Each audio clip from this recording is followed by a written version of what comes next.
what a day! What a lovely day!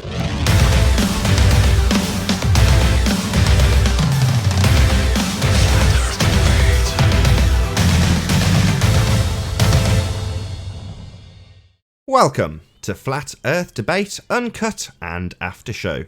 I'm your host, Nathan Oakley, and if you are new to this, my second channel, then be sure to subscribe and hit the bell notification icon to keep up to date with all the Flat Earth Debate pre-show and after-show goodness.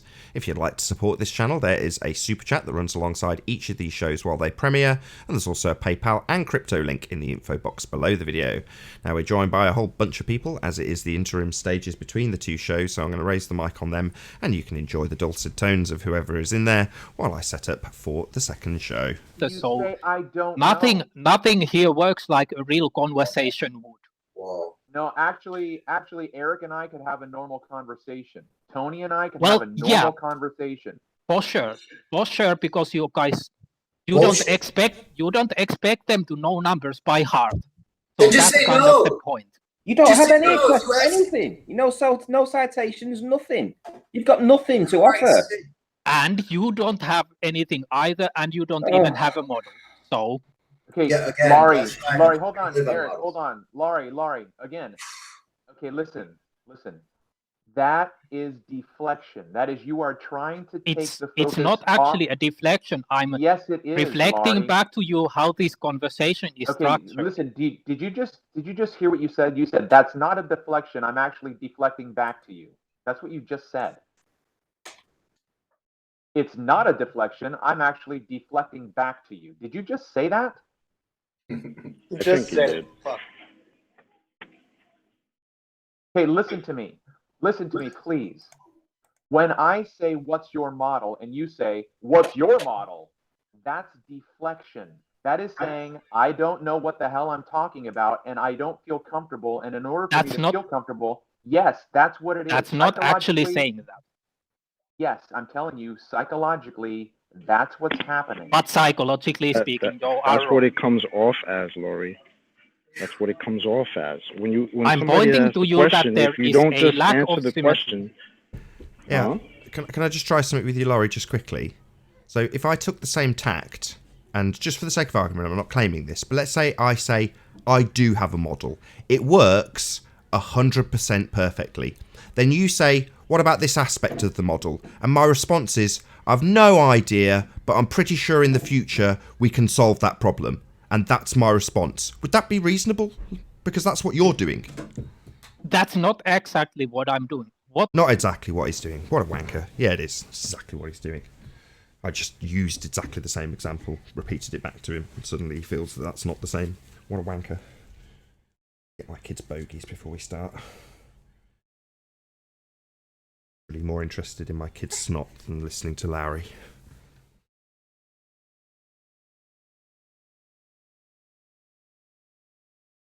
Oh.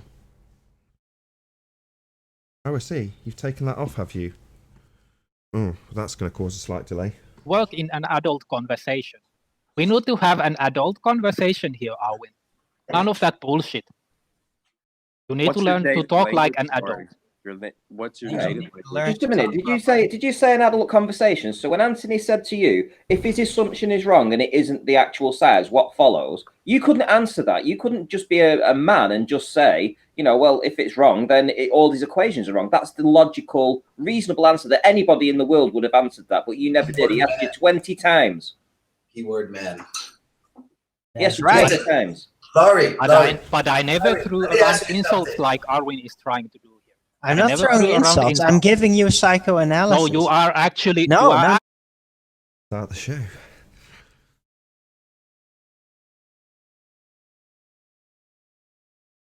Oh, what a day! What a lovely day!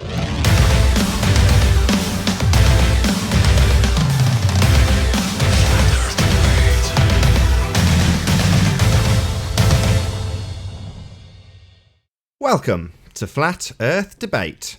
I'm your host, Nathan Oakley, and if you are new to this channel, or you've not done so already, be sure to subscribe and hit the bell notification icon to keep up to date with the Flat Earth Debate. If you'd like to support this channel, there is a super chat that runs alongside each of these shows while they're live. There's also a PayPal and crypto link in the info box below the video. Most importantly though, if you would like to join the discussion, simply mute the page you are currently watching, then click the link in the info box below this video to join the panel and express your views on the shape of the Earth. If you do join, please don't swear. If you do, you'll be ejected, and if you are, please don't try to rejoin the stream using sock accounts. You'll be warmly welcome back on the next stream. Please also share the show on social media. Sharing the show obviously increases the live audience, but this in turn increases the chances of a more diverse panel. So please share the show on Facebook, Twitter and Instagram. And one last time, if you're new to the channel or you've not done so already, be sure to subscribe and hit the bell notification icon to keep up to date with the Flat Earth debate. Now we are joined by The Plain Truth, Larry, SX, Sleeping Warrior, Ranty Flat Earth, Eric, Daniel, and Arwin. Hope I didn't miss anybody. Good afternoon. Howdy. Hey. Hey, how's it going? Hello, what? I didn't hear you say no chocolate.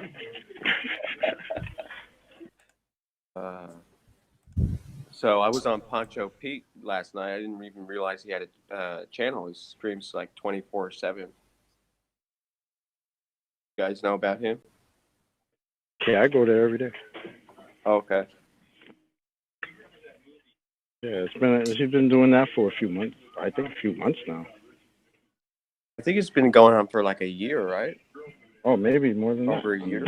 Yeah, I don't know. But yeah, it's open hangout 24/7.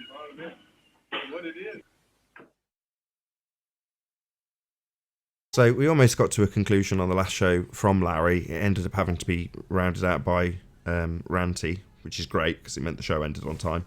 But yeah, so we've got an assumption that we know the distance to the sun based on an assumption of the size of Venus.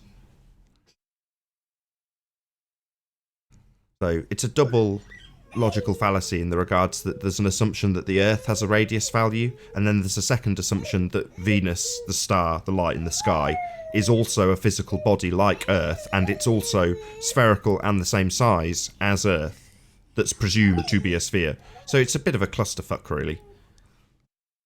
We kind of know that planets are spherical, though, because we can observe them by telescopes and they rotate. So sorry, that does a kind of proves telescope? that point. Sorry, does a telescope give you 2 or 3 dimensions? Because my understanding was but you can see how the object rotates, and you can tell that it's rotating, and you can also predict. For example, one has this tornado on it, the red spot. So you can predict how often it is visible because of the way it's rotating. Sorry, so was that a yes or a no? Does a telescope give you a 3-dimensional view? Because my understanding was that you have 2 eyes. You can tell from the rotation that it's 3-dimensional and rotating. Sorry, did you say rotation? So you've gone behind this thing to confirm that it is rotating then? So when a ball is rotating in front of you, you need to go behind it to see it's rotating. I've no idea what the stars are. That's sorry, the logic I was trying to respond to you, Larry. So you're now talking about a ball in front of me, as opposed to the thing we're talking about, which is the absolutely... I hadn't finished. The absolutely unknown thing in the sky that's giving off light, called stars. Now, if you're to compare that to a ball in front of me, that I could potentially go and touch and physically test and all those things, then it's not comparable to the intangible lights in the sky. I was pointing to the logical fallacy that you assume we need to circle behind objects to tell if they are rotating. I can see a ball in front of me, for example, within a cloud. So you've just done the same thing. So I've pointed out that they are intangible and a ball in front of you is not. Circle behind. And you're going to completely ignore my objection and restate it. That's annoying. Are the stars tangible like your ball is tangible? Yes or no? I know it's a bit annoying when I it's a yes or a no. We do this a lot, Larry. My question is simple. Are the stars tangible? We can tell they are rotating by the way they... Sorry, that's not my question. Appear to us. My question is, are they tangible? I know it's not the question, but I don't really care. Oh, really? Well, then you have no place here, because my point hangs on you acknowledging at least one point that we have without completely obfuscating it, claiming it's not important, restating your position that I've debunked, that sort of crap. I'm tired of it. Do it again. I'm just going to kick you off because you're starting to really annoy me. My question I will ask again, Larry. Are the thing that is being qualified and described in comparison to a tangible ball, are those things, the stars, tangible, like your ball, or intangible, not like your ball? We can figure out how things are. That's not my by just question. looking at them. That's not my question. That's not my question, though, is it? You're not answering my question. You're doing what I've just said a dick would do. So you're a dick, aren't you, Larry? Because you're not answering me. My question hangs around whether or not we can get any real data from something that's intangible. But you're going to keep telling me that you can just decide and extrapolate these things, right? Based on what a tangible thing does, correct? Well, they're not comparable. One is tangible, one is intangible. That's my point. I would expect you to at least acknowledge it, but you're a wanker. So of course you won't. So your question here was if we can get any data from something that is intangible. Yes. Sorry, no. First, no. You misrepresented my question. So you've now rephrased my question. That's not my question. You've rephrased my question, so I'm stopping you. I'm talking over you because you're now misrepresenting me, Larry. So rather than deciding that you've got a different question to answer, I'll just answer the simple question. I'll ask it again. Are the stars tangible or intangible? I didn't actually rephrase your question. That was the way you asked it. So maybe you made an error in the way you phrased it. Well, now he's bloody well just asked you. I told you guys verbatim.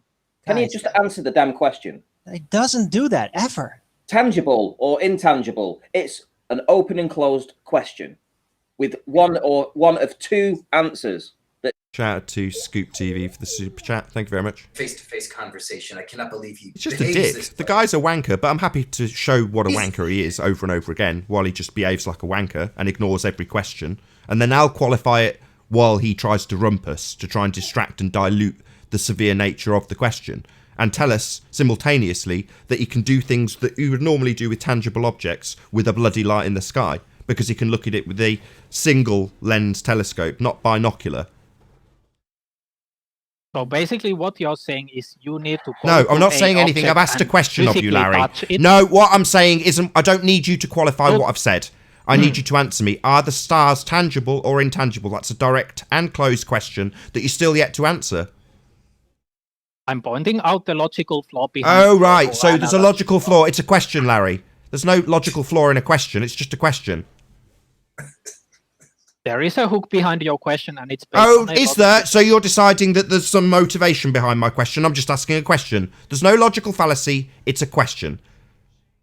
Of course there is motivation. This is the Flat Earth Debate channel. Oh, right. So you're answering another question about my motivation now, rather than about the stars' tangibility. You said that we have debates that don't go anywhere. And yet here we are with a direct question about the very subject matter of the stars and their tangibility, and you're not answering it. So you are guilty of your own crimes that you have accused us of. It seems you're projecting a lot of your crimes onto us, Larry. Things you do, you accuse us of. The debates don't go anywhere. So yeah, that would be because people like you don't answer questions, Larry. You answer different questions that haven't been asked. That's what you do. That's why it goes nowhere.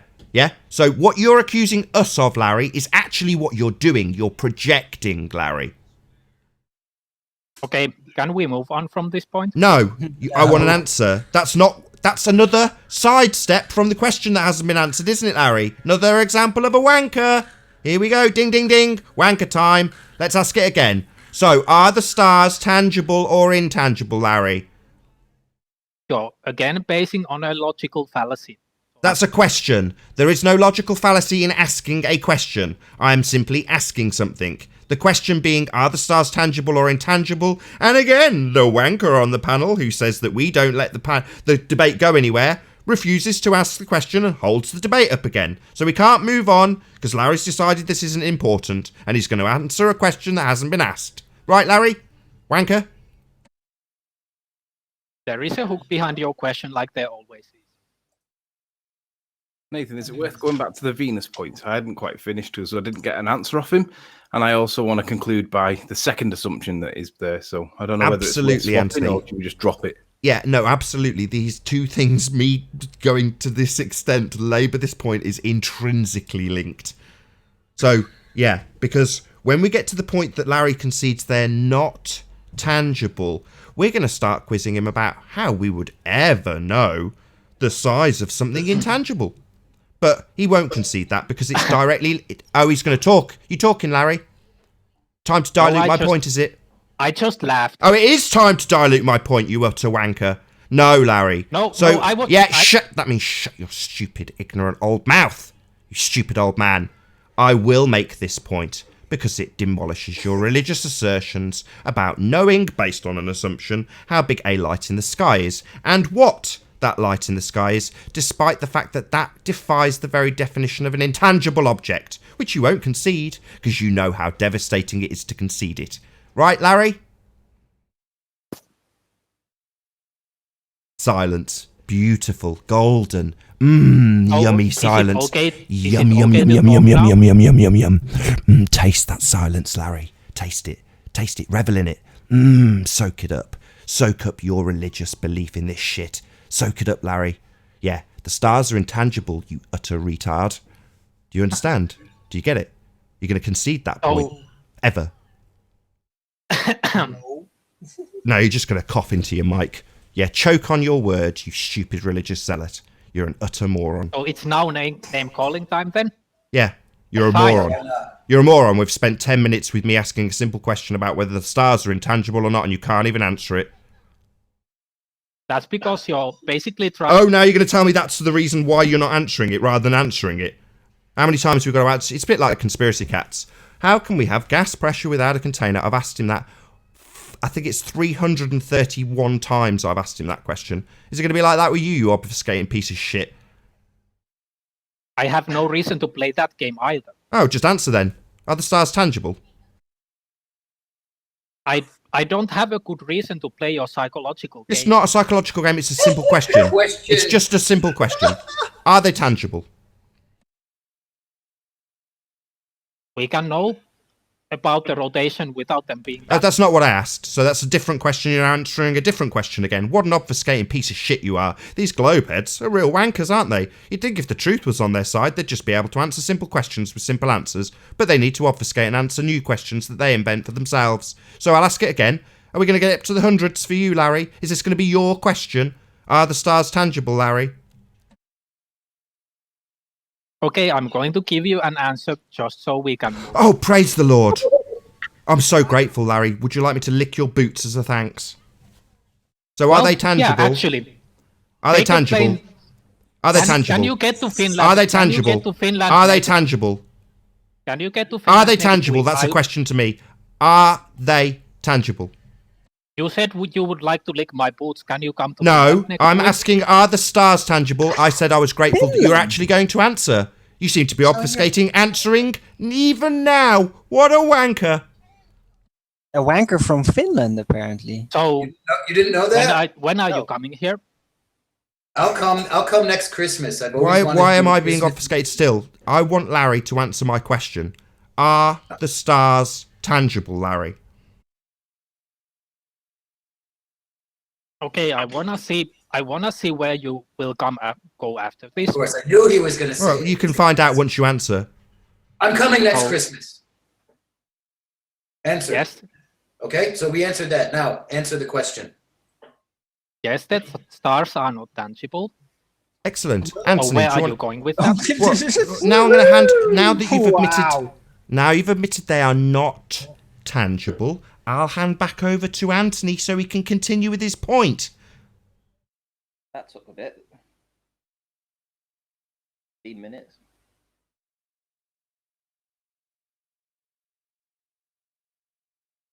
Epic timing from Anthony.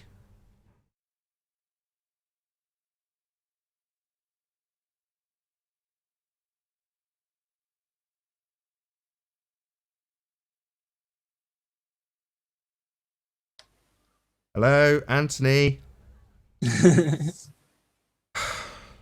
Stop gaming, Anthony. Maybe he fell asleep. Maybe. breaks the slightly tense moment though, doesn't it? Eh? Anyway, I'll conclude my point, even though Anthony doesn't get to get his point in. That was the whole point of this in the first place. So, Larry, if you're to claim that they've gone and measured something, how can that possibly be the case if they are intangible?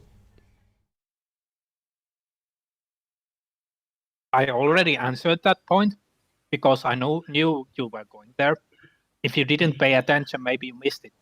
Oh, Anthony's back. Yeah, I'm back. So, Laurie, I actually want to. I will give you. I just want to say this. You're relying. You asked about measuring. You're relying on a unscientific way of defining measuring. Like we can measure things, for example. I'm not. Well, IQ may be a bad example, but we can measure, for example, the rate that languages have changed at, and so on. I'm not at all. I'm using a citation from NASA that tells us how they calculated. I wasn't actually referring to you, but basically, we can measure things in other ways than just physical. Well, Anthony, let me just bring you up to speed. He's conceded that the stars are intangible. Oh, good. Right. Did that hurt? It took him 15 minutes to concede it. It must have hurt that, Laurie. It didn't really hurt because I knew that all along. I just wanted to point out to you that there is a bullshit point. You always have a bullshit hook behind every question. You guys, like he always. You always have a bullshit hook behind every question. Right. So let's get back to my point. You mean a point, Laurie? I asked you at the end of the last show, Laurie, what happens with Huygens when he calculates the distance to Venus if he assumes that it's the same size as Earth? And the question I asked you was, what if his assumption's wrong? What does it do to the maths? And we didn't really get an answer from you. We did get one from Ranty, and Ranty's answer was correct. So I'm going to ask you the question because I want you to answer. If the assumption that Venus is the same size as Venus is the same size as Earth, what does that do to his maths? If he is incorrect. I'm assuming it basically would not work. Right, well done. Now, second question that relies on the first answer. What happens if the assumption of Earth, because you know how they calculated the circumference, you know that value that you're not familiar with? That was done by a bloke called Eratosthenes, apparently. Now, Eratosthenes lived 250 years before Christ. Do you believe that Christ existed, Laurie? I'm not sure how that's relevant, but well, because there's an issue about whether we can prove that Eratosthenes even existed. But let's just assume, we'll beg the question that he did actually exist. He made the assumption that the Earth was curved because of some sticks in the ground observation and water at the bottom of a well's observation. And the conclusion was that the Earth must be round because of the angles in question. And he assumed that the sun must be therefore trillions of miles away. And that's how we get the rough distance to the sun, notwithstanding the fact that he was miles out. But that was the assertion that you morons believed true. Eratosthenes assumed that the Earth was curved. However, Neil deGrasse Tyson states that, well, the maths works both ways. He admits that the maths works both ways, because if the Earth's flat, it shuts the angle right down and it brings the sun to be very close and local, the way we say it is. So if we have the assumption that Venus is the same size as Earth, but Earth itself was assumed to be a sphere when it equally works out that it might be flat but a local sun, that gives you a 25% chance in being right. Is that a strong position to take, Laurie? It would take me some time to debunk that, but I would certainly be able to debunk it given time. Right, so guess what your next task is then? To come up with some evidence or answer. Sorry, this is not school. This is not. No, this is your religion. This is your religion. You've got a god. My religion actually is Christianity, so you would be wrong about that. Well, no worries, Larry. No worries. Sorry, Anthony. This is in no way directed to you then, Larry. Anthony will just make his point and you can just sit silent knowing that you don't have to do anything. Okay? So Huygens assumed that Venus was the same size as Earth, and that assumption is based on Earth being a sphere when Neil deGrasse Tyson also concedes that the maths works out both ways.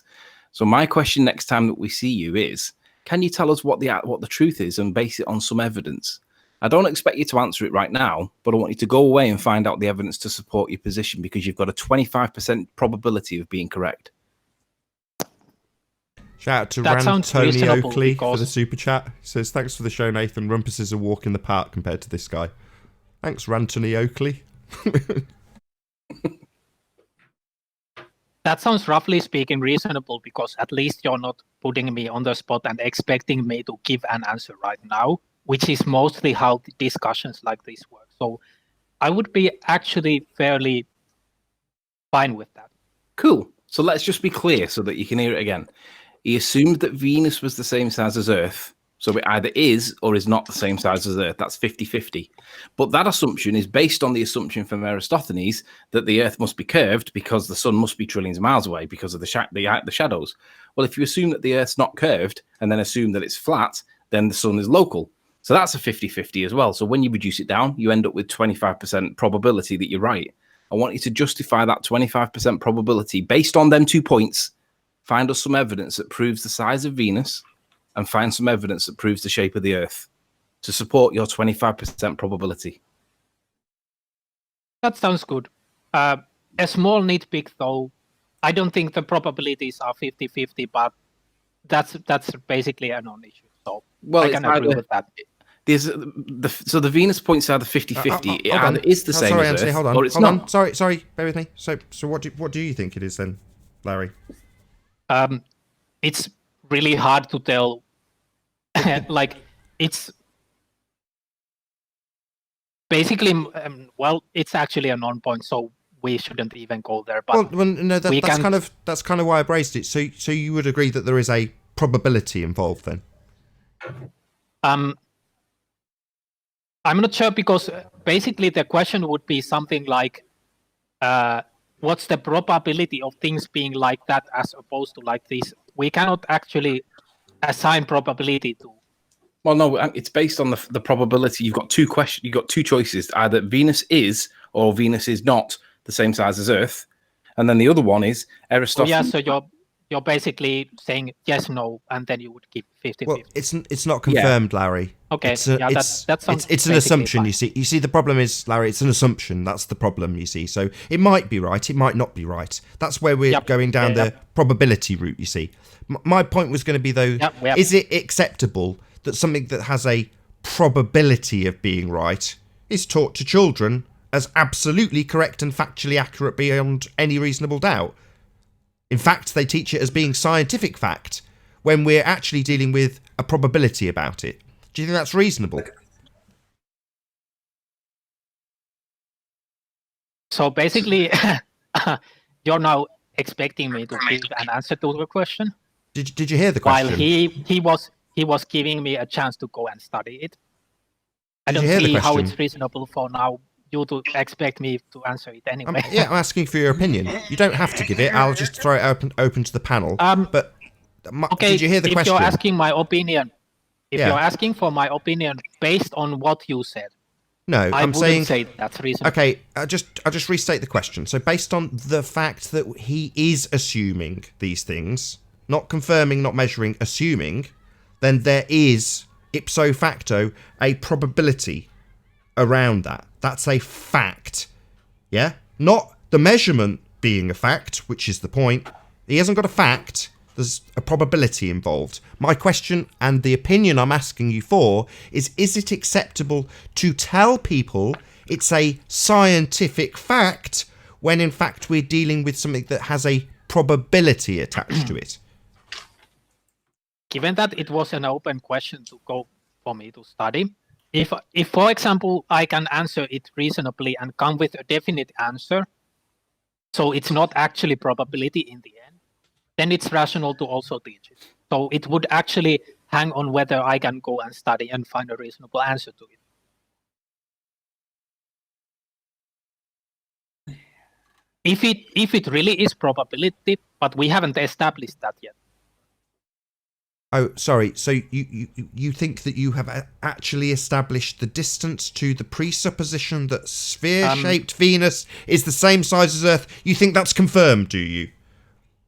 That's not actually what I said. Well, no, it's either, as Anthony has cited, an assumption, which may or may not be wrong, giving us probabilities, or it's an absolute fact as taught in schools. Now, where we're at is we know it's not a fact, it's based on a bloody assumption, and I'm asking you whether it's reasonable to teach something that is based on an assumption and has a probability attached as fact when it's not. Well, flat Earth is an assumption, and at least it's You not. utter wanker. Excuse me. There is no assumption when I measure the distance to things, and that is absolutely not the question, you obfuscating piece of shit.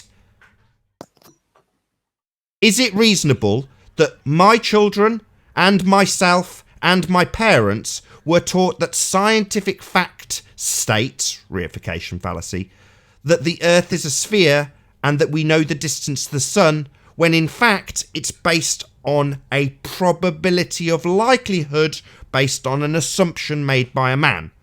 Is that reasonable or unreasonable, as I would absolutely assert it to be? Unreasonable as all hell to say something's fact when it's not fact.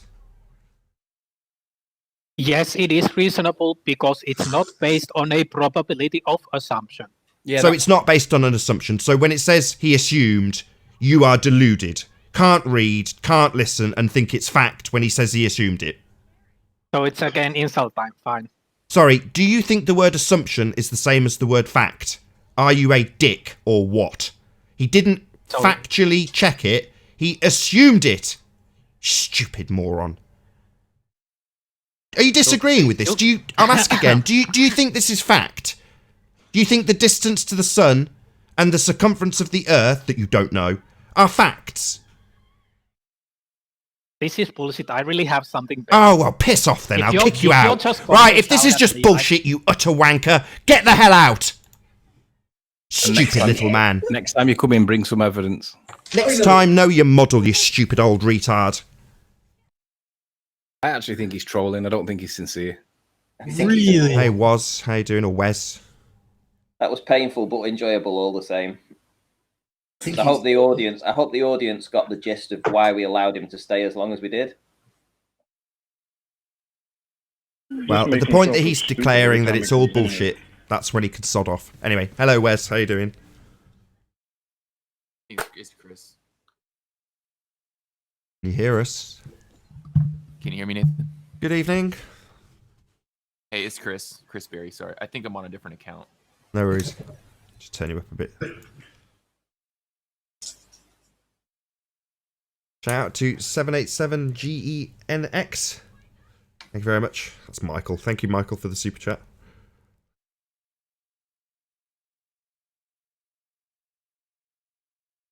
So, I almost don't know what to say now. That was actually fun. Really? just to hear him stammering and just really making himself look like a fool is just funny. It was. I don't know if I found that to be completely terrible. disagree with him. Well, you know, I want to say thank you. Just at least he does show what the ball religion has. At least religious people can admit, yes, I have faith. That's all I need. These people can't even do that. So thank you. These people. In this case, it did. I think Laurie is one of a kind mostly. And yeah, Who goes? I already gave my judgment on him. I'll do it again. Who goes on a debate show to defend a belief system with not even knowing it?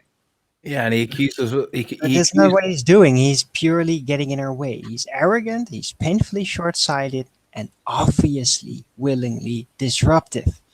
And that's the big part. He is literally just trying to disrupt the place. That is prerogative. Does anybody know of other men that actually have a conversation that way? It wouldn't last. Oh, I just can't. Would you join a football conversation if you didn't know what a touchdown was? Oh, I would sit there and say, "Listen, I'm ignorant. I don't like football. You know, American football. I have no Yeah, idea." or say, "Hey, I don't know what a touchdown is. Tell me so I can join the conversation."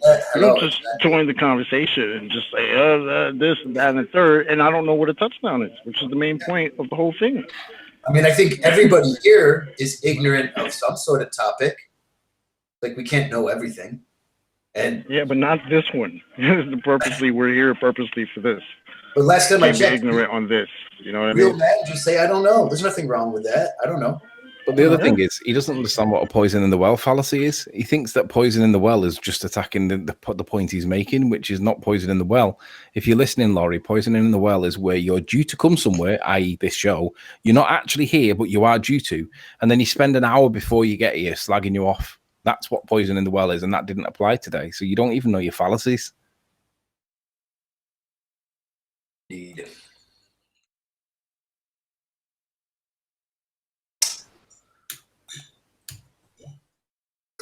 Anyone.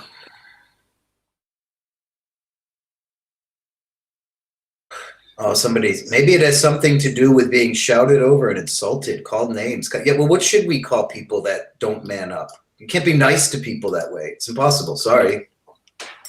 And name calling. Yeah. Yeah, it's a shit show every time he joins.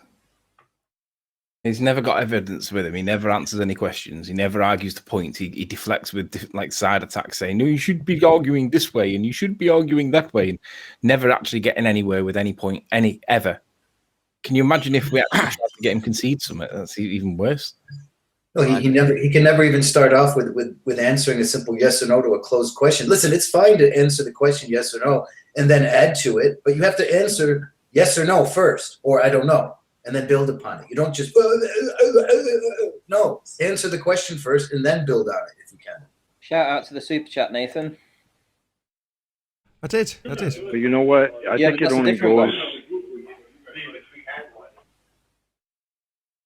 Great show, Nathan. Take him through it, kicking and screaming. Shout outs to all the members of the panel. First 25 was my backup channel. I didn't hear you say that. Yeah, I definitely shouted him out. It's Michael. He regularly donates to the super chat. He's one of those people that's keeping the show going in that regard. If it wasn't for people like him, there would not be a show. Thank you very much indeed.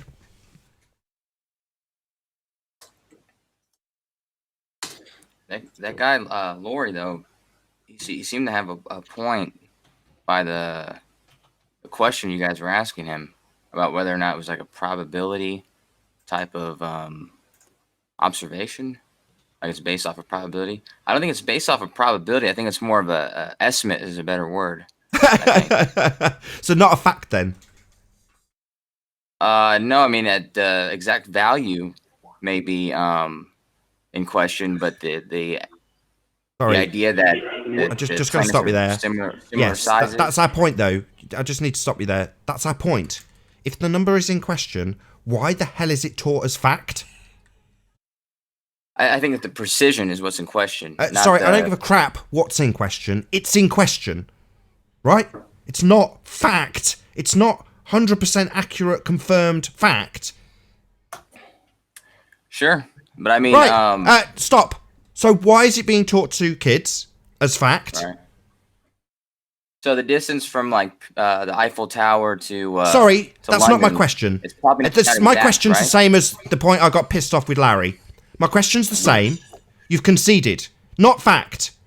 Why is it acceptable to teach it as fact to children? Because they're pretty confident on that number. I don't give a crap about confidence. It's not fact. And yet, it is taught as fact. That's wrong. Okay. Do you That's just understand, wrong. The difference between precision and accuracy? Sorry, I know the difference between a fact and not a fact. This is not a fact. I don't give a crap how you justify the closeness in accuracy. It's not a fact. But yet it's taught as scientific fact to children. And I want you to say whether or not you think that's reasonable to teach things that are not facts as facts. I think absolutely it's reasonable to teach children the most precise answer we have. Sorry, it's not precise. The accuracy It's is not fine. It's the precision precise. I'm strawmanning me. I'm not saying, is it reasonable to teach things that are precise? This is not that. So don't strawman me. That's not the question. I'm not asking, is it reasonable to teach children things that are precise? That's not my question. My question, I'll repeat again. So don't misrepresent my question and answer a different one like Larry did. This is not fact, yet taught as fact. Do you think that teaching something as a fact when it's not is reasonable? Because I do not. Well, I agree, but I don't think this is that situation. Yeah, that is the situation, you stupid dumbass. This is taught as scientific fact.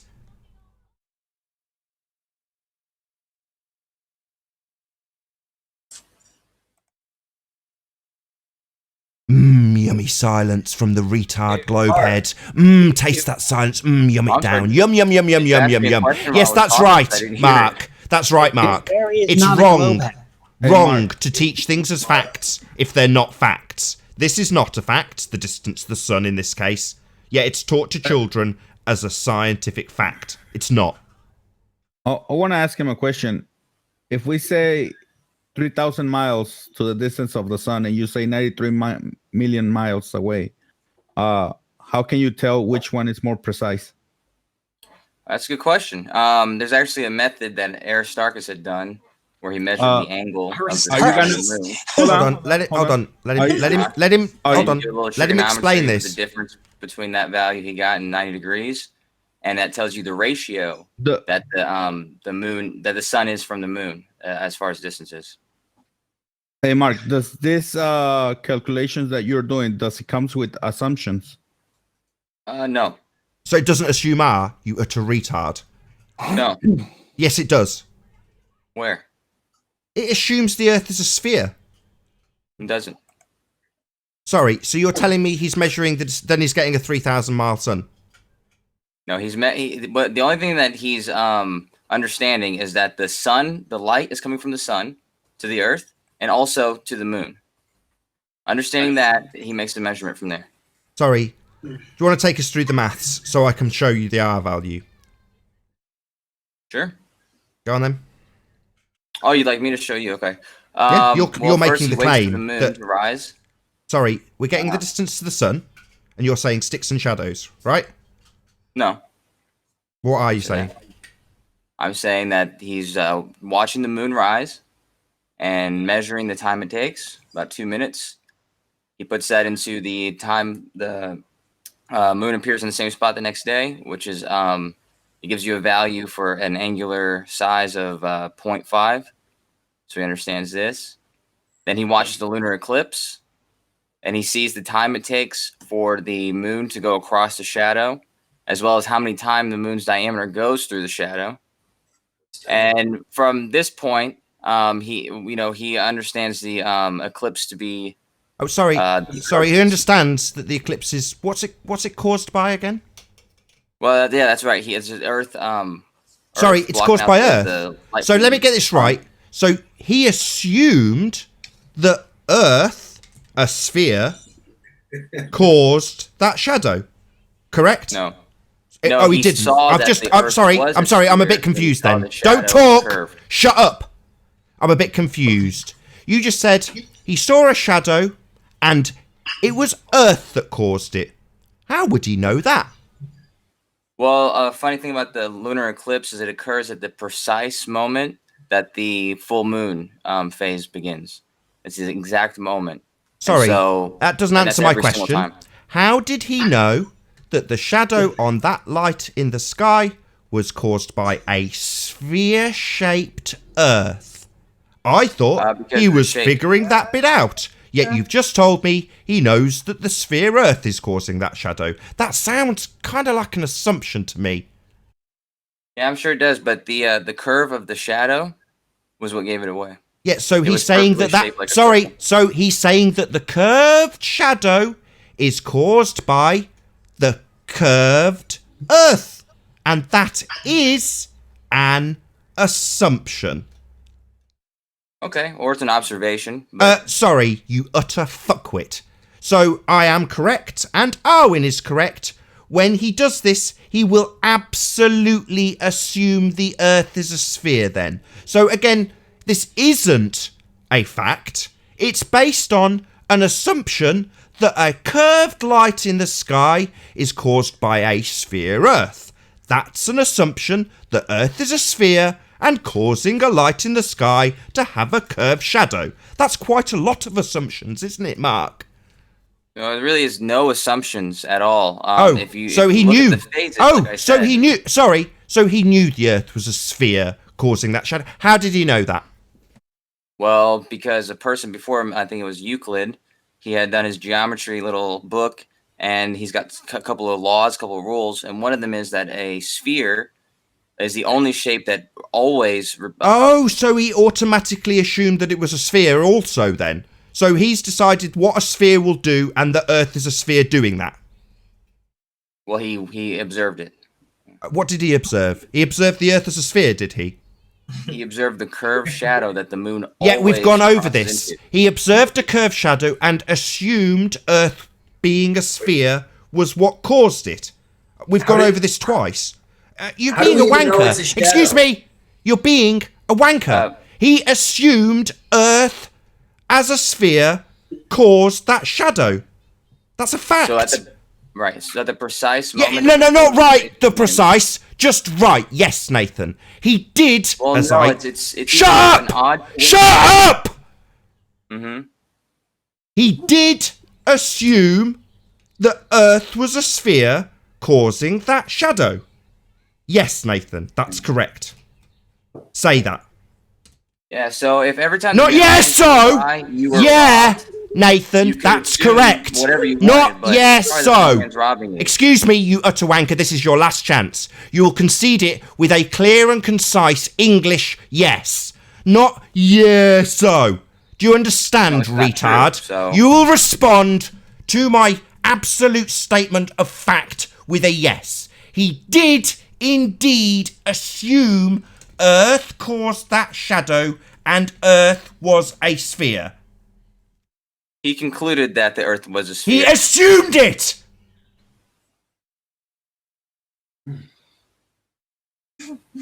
Last chance.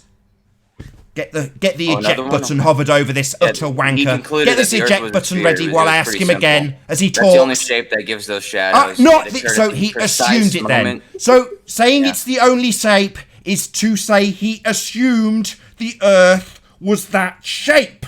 Yes. Sure. Just like the Not solar sure eclipses occur at muttering. the exact moment that You the new moon phase occurs. So it's really not an assumption whatsoever. Get out. He absolutely assumed it. You're just a lying sack of garbage like all of them. We know he assumed it. Hey, PMARS. Hey, you dumb fuck nigger. I think you are pathetic. No Shut need. the fuck up, just Pete. like a garbage.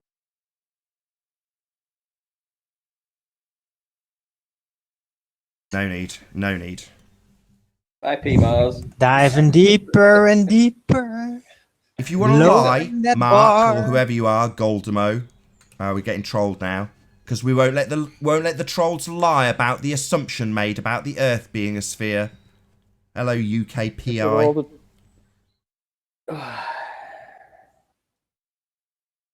Hello, Hey there. UKPI. Speak up now. I think 3, he's a troll. 2, 1, kick. He's a Glover. I know that. UK Pie, he's a troll. Pie. So Come far on, we've had two people come in and they've made a complete arse of their argument. Boom. Anybody else? Yeah, Jose. Hey, Jose. Yeah. Hey, I'd like to know what evidence they even have that it is a shadow in the first place. That's the point. They assume it's a shadow caused by Earth being a sphere. And when this guy goes, yeah, so he makes the mildest of concession, then tries to move on and later says, oh, it's not an assumption, it's a deduction. Oh, right. So you think that by replacing the word assumption with deduction changes the fact that he made a little guess that it was caused by Earth being a sphere, precisely our bloody point. You're going to deny that? Just a liar. Or ignorant, who cares, don't care. He assumed it, we know it, everyone on the panel knows it, everyone in the audience knows it. We all know it, but this asshole has to come here to obfuscate and say, nah, it wasn't an assumption, it was a deduction. Like that somehow makes it factually accurate. Well, I have could the moon not have some sort of aperture on it that just closes and opens and closes? Could be a Why does it million and have to one be a different shadow? things. I don't Eric, know. you can assume That's assuming anything that's you like. physical. You can assume Right. it's just a matter of proving that. So yeah, you could, like he did, assume that. But that wouldn't make it factually accurate. So if you were to assume that the moon has got an aperture and it's opening and closing, well, yeah, you can make that assumption if you want. But if you teach it to children as scientific fact, that's an outrage. Right. So why would my assumption be crazy in his mind, but his is right? Oh, because I'm the stupid one if I just assume He's that. the religious fanatic, and you're just speculating. But I could work out my assumption that it has an aperture, perfect, and work out perfectly with maths. This is how they think. It's still an assumption. Yeah. Assumption. Probability. As long as I'm just playing devil's so advocate. it's not a fact until it's a fact. I know. Ridiculous. That's the point. Doesn't matter which way you go. The whole original question was, is it acceptable to teach something that's not fact as fact? And when it comes to quantifying with the difference between a deduction and an assumption, it doesn't matter. It's still not a fact, and that's the point of the question. Is it acceptable to say, science says the sun is this distance? It's a fact, because science says so. When it's not a fact, not even remotely close to being a fact. An assumption. Science is tangible, and it's a deity. Well, we have an example where the government themselves have told me that the fact that the sun, the Earth orbits the sun, is a scientific fact. I've asked him for his evidence, and so far, nothing. Crickets. Yeah. Can I get a warning? Go ahead. You can try. Can I bring this back down to earth for a minute? I got two short videos to present, and I think people in chat would like to see a little bit of footage, if that's nothing wrong. Now, this is hopefully Arwin or anybody in the Skype chat will present it for me, please. Okay, first of all, I caught this little piece of footage a few weeks ago, and I was scratching my head because I took a footage from a boat, 20-foot high observation, and then very, very low observation. Now, this is the case. The waves were about a foot and a half waves, and I put my camera about maybe 4 inches above the water when I was really, really low. What's going to happen with the horizon? Because of perspective, the horizon appears to ramp up to go up to eye level, you know, and then the sky go down. So the waves are going to appear higher than the camera that I got it like freaking 4 foot off the ground. And I was looking at this, I said, like, did I get the curvature? I get obstruction because of the freaking waves were blocking like almost the whole bottom of the boat. So I had to beg the question and use the perspective hijacking curve calculator. I said, there's going to be no obstruction in a 1.5 mile away boat, you know, 2 miles. I put 2 miles. I put 20-foot high observation. There's no obstruction whatsoever. So I can see the whole boat. Now I put 0.33 observer high as a 4 inches high. And then it should be in the ball, in the model, it should be like a foot, freaking obstruction. But the whole bottom is obstructed because of the waves. And you can see the footage in a second after this one. This is like a 17-second video. This is from 20-foot high, what I'm seeing right here. And then when you play the other one, that's really low in the water. And you're going to see it. Who's presenting, Erwin? You can also see what I was kind of trying to describe on Ranty's picture. So I don't know if the audience, you guys in the Hangout, oh, can you go back, Arwin? Oh. You can just pause it. That's the highest observation right there, yeah. There. Yeah, pause. It's not quite. It wasn't quite as good as what I was hoping. Don't worry. Yeah. I was going to point out that you could see a slight inferior mirage just behind the wave, but I don't know if you'll find the exact point on the right hand side of the boat. There we go. There we go. So just at the bottom right hand corner, you can probably see there's this very, very tiny little tip of mirage. Can you see that? Yeah, I see it. And then then the waves are obviously higher in this instance than on Ranty's perfect mill pond. So in essence, if these waves weren't obscuring it in the near foreground, midground, you'd see the diffraction limit at the lowest angle, but it's basically obscured by the waves. Exactly, yeah. So this is really high. This is the whole thing is seen in there. Now in the second video, I went extremely low. I mean, and then as the perspective takes place, when the horizon, look at the camera where I put it right there, like pretty much almost lined up with the water.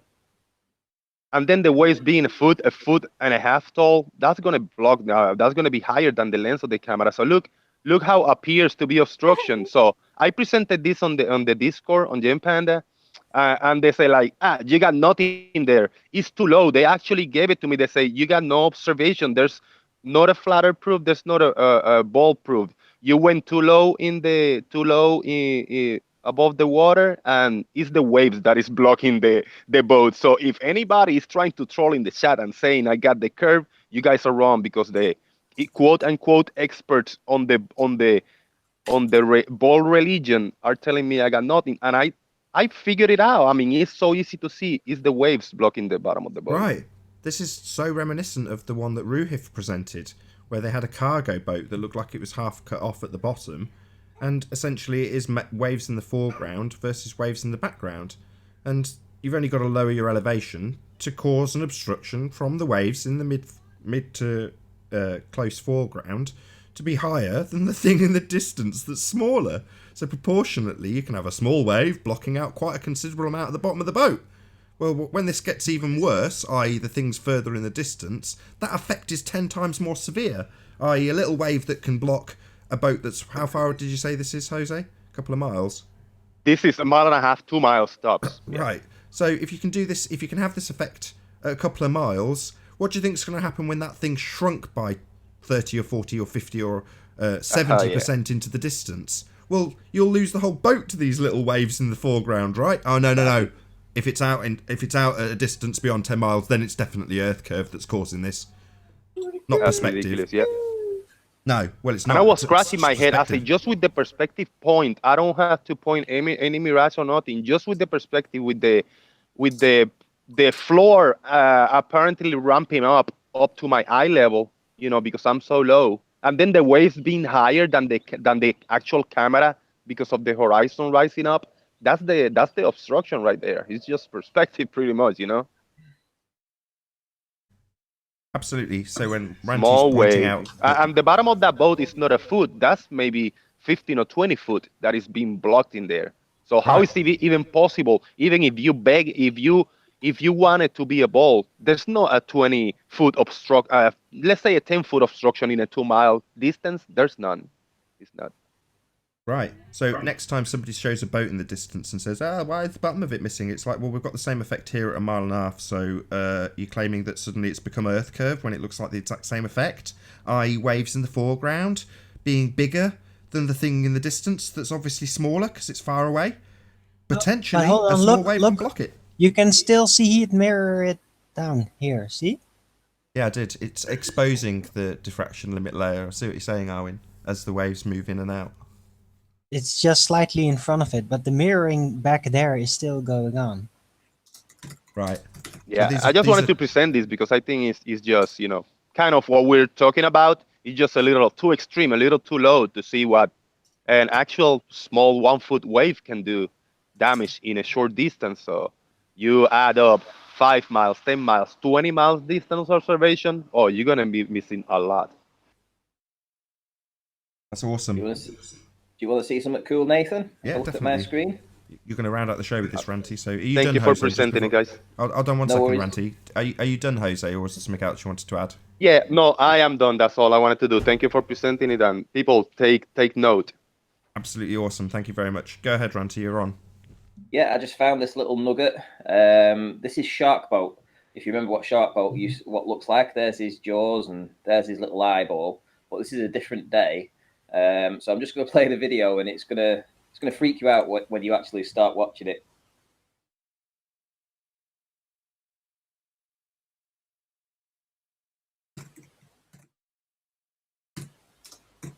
How it disappears. What? It's getting swallowed by the sea. Whoa, it's like it's sinking. Yes, disappearing, and then it comes back. That's the way. See, Ranty, that's literally the proof of thingy refraction that we were talking about. You know, when you were saying about the mirroring in the atmosphere. Yeah. That's mirroring, but not in the atmosphere. It's doing that Rayleigh diffraction. Cool. Very cool. So as the deck is raising and lowering with the slightly less calm water, it's reducing the angle to it, but you've also got mid-ground obstruction in the form of waves.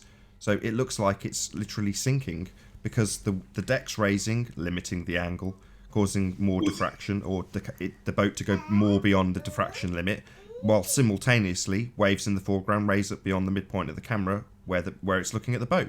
So you have an obstruction from things in the foreground that by virtue of perspective are bigger than the boat, whilst the deck is raising and limiting the angle even more intermittently because it's moving.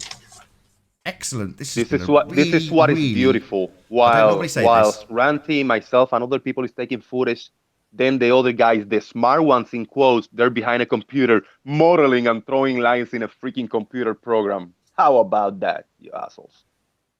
Even if I do say it myself, this has been a really good couple of shows. Do you agree? Yeah. Indeed. Please share the show if you're watching. Good numbers as well. Nearly 250 people watching. Wow. Just glanced across at how many people are watching. A lot of people watching this. Ace. Love it.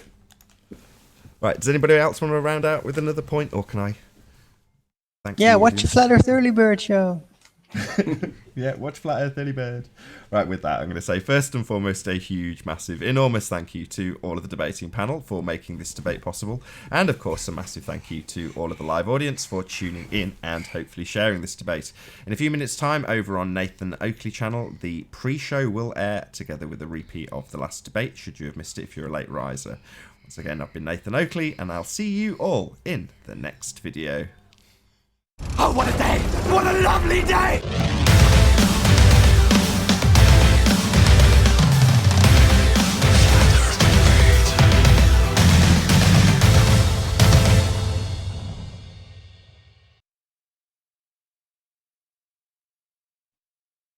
It's a Ronnie Wheelbarrow.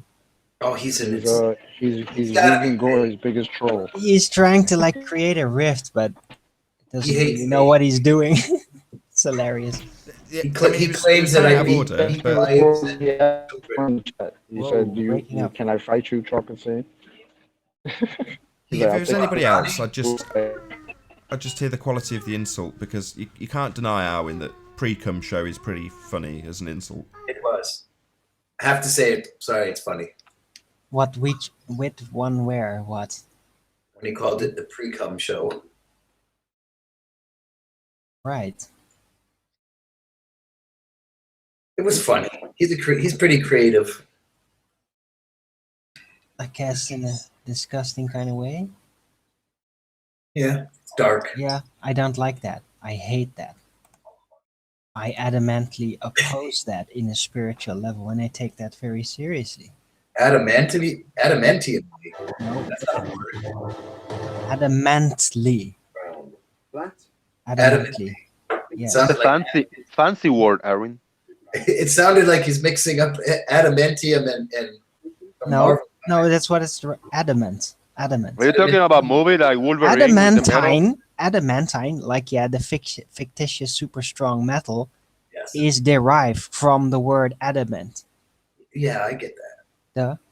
So I am adamantly okay. Now you got opposing that. I'm just fucking with you. Don't worry about it. Yeah.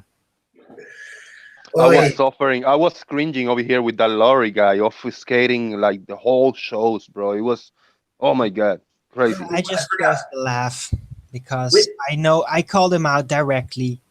I have no more screens. I know exactly what he is, and he is a very nasty person and a troll.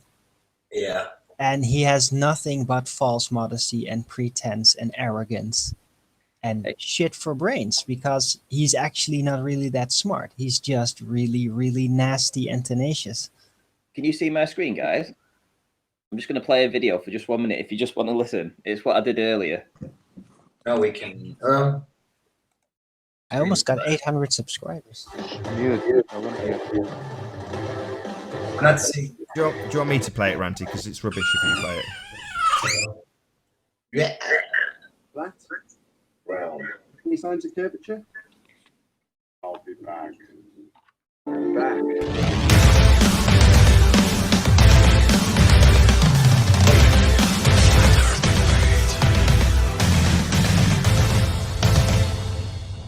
Round. Flat. Round. Any signs of curvature? I'll be back. I'm back. Any signs of axial rotation? I'll be back. I'm back. Any scientific evidence of gravity? I'll be right back. I'm back. Any evidence of the distance to the sun? I'll be back. I'm back. Any evidence of a self-perpetuating multi-line core at the centre of a presupposed spherical Earth? Any evidence that you can have a gas pressure without a container? About the R value? I'll be back. You've been back enough. Well, that's it. That's concluded our housekeeping. Thank you very much.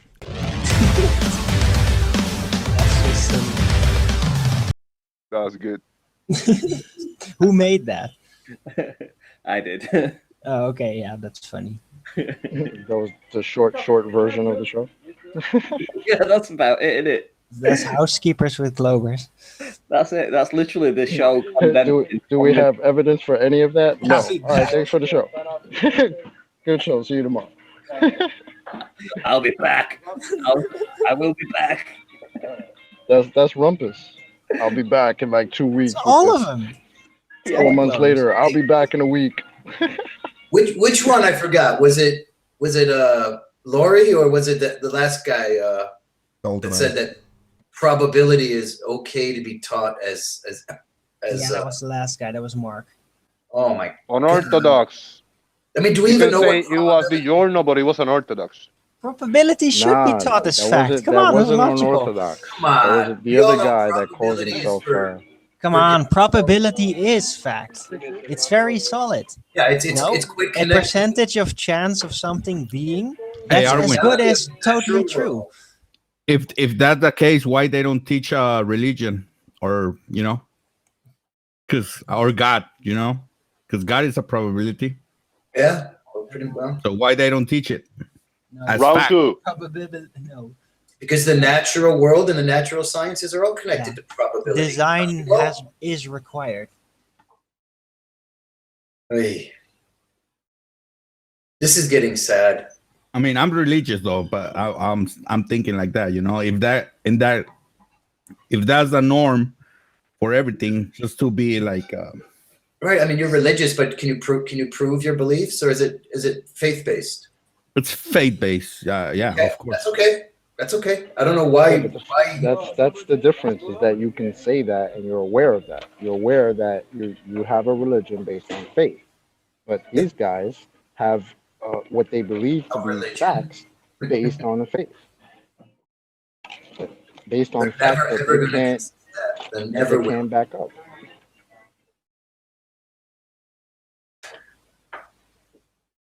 It must suck to be one of these kind of guys that, I mean, what are they going to do in the future? How are they going to hide the fact that they weren't dumb? They're going to have to delete all their channels and it's just, no, I was never really a baller. Oh, first time I saw Flat Earth, yeah, I was on board.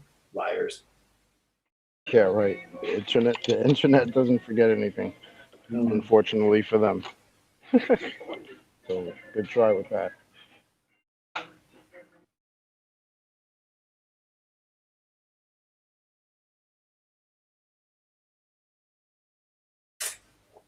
Very sad. I don't know how you guys are so patient with that Laurie or Larry or whatever the heck he's called. Because it's fun. Fun for me anyway. I guess. enjoy hearing it. But you know what? I think it's also good for the people out there that are listening to this. You know what I mean? It's not just about us, and it's not really even about Laurie himself. It's about that mentality. Yeah. And displaying that. That's why I think, it's good when somebody like him doesn't get kicked out immediately, because it displays how silly their arguments are, how they really have no facts. Well, by definition, they don't have an argument. Exactly. To argue, you use countering facts. which these guys don't have any of. Hey guys, I'm going to bail. I'm going to leave you to it. Like, who's the religious guy here? Thank you, Ranty. Catch you all later. See you later, guys. I'm one of it. I don't know if there's more people that is religious. Yeah, I mean, would you argue, would you debate the existence of God, or would you just concede that, listen, it's my faith and I believe it and that's it? I can't argue it. Well, from a philosophical stand, my argument is that everything that we see is it has an intelligent design. So that's my only argument, but I will never go as far as to try to convince you of Yeah, I mean, anything. would you enter a debate about the existence or non-existence of God, or would you just Not with the like. Well, it depends on the person though, because most of the people don't really are open to change their mind. Well, like the evidence you said, I mean, I kind of agree with, and I can say, okay, if that's what you see. I mean, I couldn't argue against that either. It's not evidence though. It's a logical link that I'm making. You know, it's like a connection that I make. If I see everything in my life that is it has an intelligent design, therefore for me, it's logical to think that somebody else created us. Yeah, I mean, that's the way I think. Yeah. You know, I mean, I don't follow any specific religion, but I'm also not an atheist. I do see that there is something beyond the physical material world, but seeing that it's outside of the physical material world, I can't give physical evidence of it. So, and there. I will never argue as a fact though, because I mean, I'm religious and everything, and I have doubts sometimes, you know, like, yeah. And I think it's healthy to be doubtful sometimes. Makes you question things. See how we just had an easy conversation there about where we stand, and yet these assholes come on here and can't answer simple fucking questions. Oh, that guy was, I don't know what's his problem, man. He doesn't want to answer anything. Because you know why he doesn't want to answer anything is because in his head, he's thinking ahead of what Nathan is gonna say after he answers the question. So that's why he doesn't want to answer the question. Seems like he's trying to steer it the way he wants it to go, which is it's dishonest. Just have a conversation, have a dialogue. And that's the point with this guy. What's he's trying to do? I mean, he doesn't put forward anything, you know. He's like question what we know and what we don't know, and he doesn't put forward anything. That guy has a problem for me in my point of view. They all do. Like even the last guy that was going on about the eclipses, and like he just doesn't even see that he has like calling it a shadow. Like I would, if I was Nathan, I would have just said, wait a minute, how do you even know it's a shadow in the first place? Forget that it's coming from the earth. That last guy, if my memory serves correct, is a guy who has called himself Giordano before. And he's come on here and he's trying to tell us that we're stupid and he's trying to help us out. So, yeah, that's where he's coming from. You know what I'm saying? So, well, if they were intelligent, they wouldn't call us stupid. What they would call us is actually the proper term would be nescient, that we don't have the science. The science means the knowledge, which we don't. We don't know. We don't know what the moon is. You claim to, and you don't have any evidence for it. So you're actually by definition they're ignorant. We're nescient. Thank you for the talk, guys. I'm out of here. I'll see you. Hey, Jose, ciao, buddy. Did anyone else pick up on the fact that was the first time that argument had ever come from the Globe side? I've been waiting quite a long time for that, and I didn't even spot that he'd done it until I asked him to clarify, because they've literally never come in with that argument before. Ground zero, where the very first assumption began. How did they assume in the very first instance that Earth was a sphere? Well, you heard it. The guy gave a reasonable rendition of the story. They look up at a light, they see a shadow, and go, that shadow's curved, therefore Earth is causing that shadow because it's a sphere shape getting between the sun and the moon. Therefore, the Earth is a sphere. So that is ground zero. That is the first assumption of Earth being a sphere. I've never heard anybody bring that onto the debate before. That was the first. Just pissed me off that he thought he could get it past me that it was an assumption. Like, do you think we don't know? I think he assumed I didn't know the story because initially I didn't recognise that that's where they don't normally go to there. So my automatic pilot was kicking in. I was like, well, what are you talking about then? And then when I twigged, I was like, oh, right, you're literally giving the first assumption of Earth being a sphere, like that proves it. Wow. Amazing. Great to hear it. But he still assumed the Earth's a sphere, causing that curved shadow. What do you mean it was the first time? Which part are you on about? Are you on about Laurie? No. The Mark guy, Goldemo or whatever he's called. He's got a dozen different accounts. But yeah, that's the first assumption. So when you say, well, your sticks in the shadows are an assumption of R, well, no, there's already the assumption in place when that's done. And that assumption has come from the curved shadow on the moon. So that curved shadow, according to them, is caused by Earth being between the sun and it, and being a sphere shape, causing that curved shadow. So that is the first assumption that Earth is a sphere that he's detailed. But I've always looked at that assumption and watched the moon, and especially when it's a half moon. Why does it? Maybe it's me, but it always looks like it's a perpendicular. It doesn't look like there's a curve when it's in the half phase. No, he's not talking about the phases. He's talking about eclipses. You're muffled. Not talking about phases. He's talking about the eclipse. Yeah. Oh, okay. The eclipses.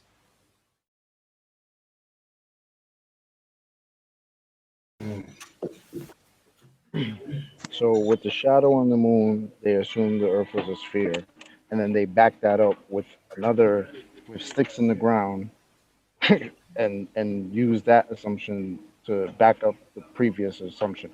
Correct. So from there, moon phases, eclipses, and sticks in the ground.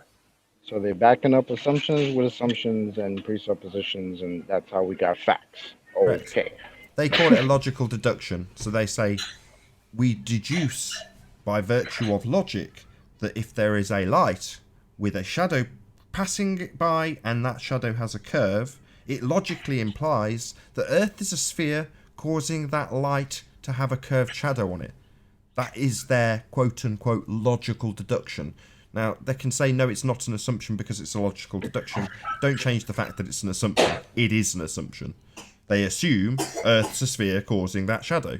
That's the assumption. And that's the whole point. Well, you're trying to prove you're a sphere, right? So ground zero is somebody assuming it. Oh, right, that's not very good.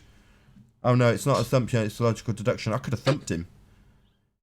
You know, I was so angry when he was like conceding, going, yeah, but... And he says it under his breath so quickly, the concession, that he thinks that that'll fly. Really, really annoying. It's like, no, you're not just going to say, yeah, but... And then move on really quickly. That's the rumpus technique, isn't it? They try that a lot, though. Because Nathan, he needed to get to the maths to really prove it. He just wanted to get to that, and the maths work out, and then that's it. Story closed. Yeah, he did transpose, because we went from sticks in the ground and me saying he had to assume R, and then him saying no, he wasn't talking about Eratosthenes, correct? So he did actually change his tact. I'll have to listen back to where he slippery changed, because either I was confused and thought he was talking about something else, but I could have swore blind. I said, well, where did he get the R value from? He just assumed it. And then, no, maybe that was a direct connection, because he was like, no, we got the R value from a guy assuming it. That makes it okay. But no, there was no assumption because, no assumption for a shadow. And then assumption of the curved Earth. Yeah, okay. Is that the real Travis?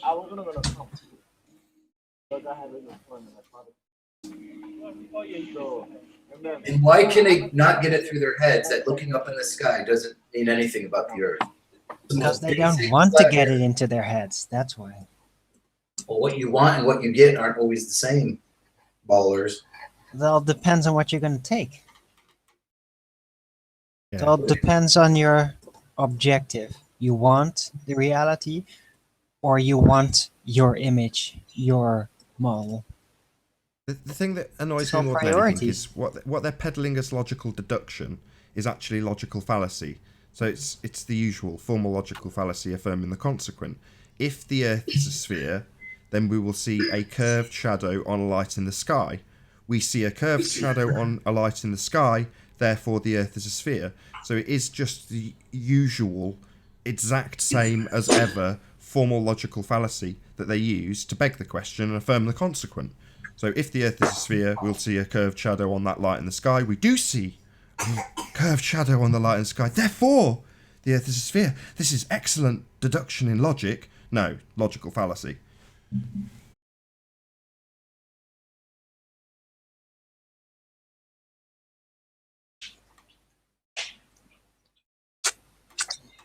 It's a presupposition-based deduction.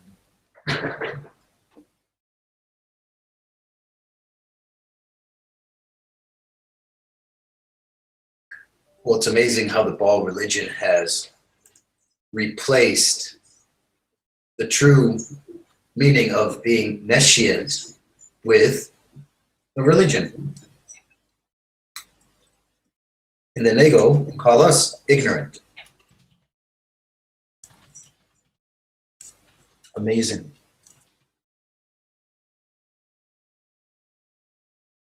Well, Yeah, but it's not ignorance, because ignorance is not knowing about something, and we know everything about it. well, no, it's willfully ignoring. Like, you know, if you ask me about No, but it's about believing. They think we don't know it. We just don't believe it. We look into and it. we can reason that out why that is. And they think that we then just don't know it, because if you know it, then you must believe it, because that's the way they actually have taken it to themselves.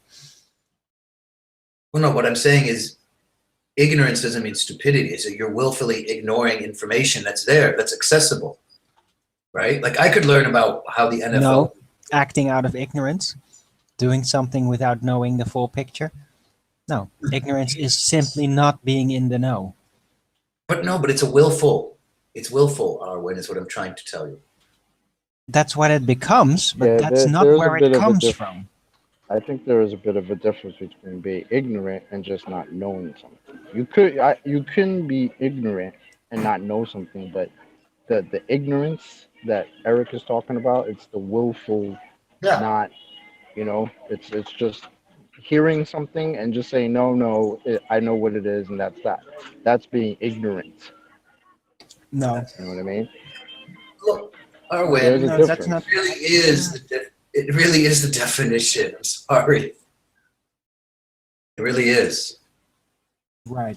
Well, Well, I don't know. I guess language-based, that would be more technically correct, because it is about ignoring. So If I ignore something, okay, put it to simplify it, Arwen. Just what I said.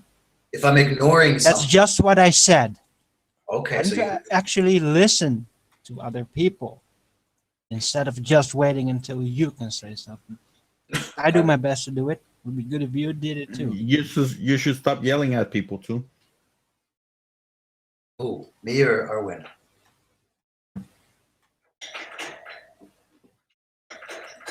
I'm not yelling. Call this yelling? No, I yelled to Laurie. Not anymore. Just being a little bit more pressing than usual. Okay. I had a dude at work that I'm working with, and he was curious about the show that I'm listening to, because I told him I'm live on YouTube right now. So he put it on, and in 10 minutes he was dying and saying, "Yo, this Lori guy just sounds so stupid." it's not even funny. Like, he just sounds really ignorant, and he actually used the word. He was like, "He just sounds ignorant, this guy." And I told him, "Yes, exactly the point. This is what we deal with every day. This is why I'm on this shit every day." Lori's still in the chat arguing. And what's really sad about that, Lori, is not only is he ignorant about what the flat Earth message is, but he's ignorant about his own damn religion. Simply amazing. I mean, right now he's really one of like the worst globers that are coming in here. Like Yep. all he's doing is destroying their argument more and more every day. So Nah, for me, but he's great, doing coming in here every day. pure distraction. But Guy Laurie is Rumpus tries to kind of make sort of an illusory point that he holds on to, like, oh yeah, I'm 98% ready, blah blah. It's like an illusion. This guy, he just constantly focuses purely on psychological tactics. This is his primary focus. I can feel it. I can hear it in his voice. It's the only thing he's preoccupying himself with.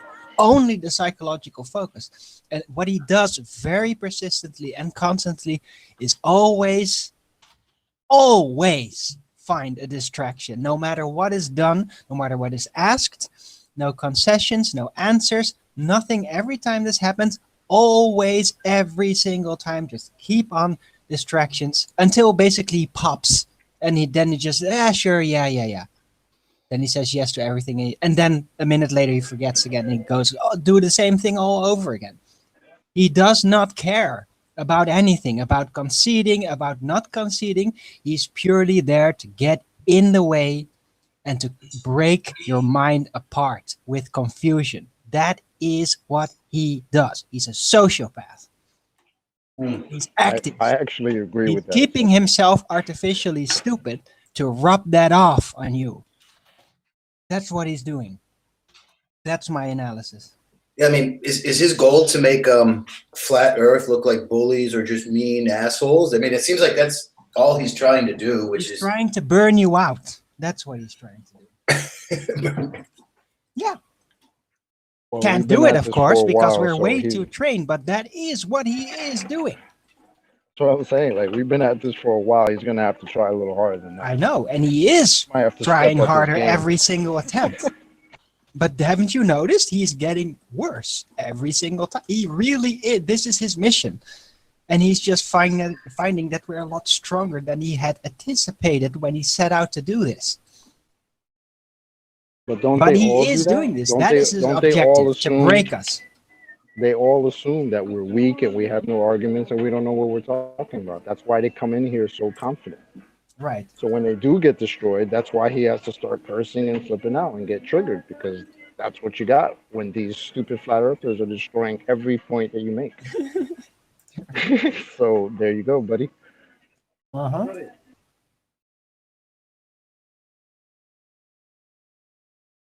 And Rumpus, at least I'll give Rumpus this. If he comes in, at least if we ask him what's the circumference of the Earth, I think he could actually answer that. It might be wrong. No, he'd answer it, and then he said, but "You should he know would that answer it. you utter moron. You're also retarded. Why are you even asking these questions?" That's what he would do. But he would actually Yeah, but answer. you see, but we don't have to ask Rumpus a question like that, because we know that he would at least be able to recite that garbage. But Mhm. somebody like Laurie who comes in and we ask him that, hey, that has nothing to do with the point. That's exactly the point. Again, I don't go into football chats to talk about football and not know what a touchdown is. That's just stupid. Bingo. So, yeah. It's psychological That's why I warfare. love. That's why I love chocolate. He kind of just breaks things down into like layman. That's kind of my tactic as well. So simple. Yet he can't still figure it out. Like what Chocolate just said, it would still go over his head. Or he'd be a piece of shit, dishonest thing that he is and just ignore it. I don't know which one exactly it is. Probably dishonest piece of shit. Can we talk about something else? Yeah, I'm hoping to hit 9,000 subs in the next week or so. If my growth continues and nothing disastrous happens. Yay, 9,000 subs. What? I'm sorry. I'm just tired of Laurie. He's an idiot. You made it to 9,000, Nathan?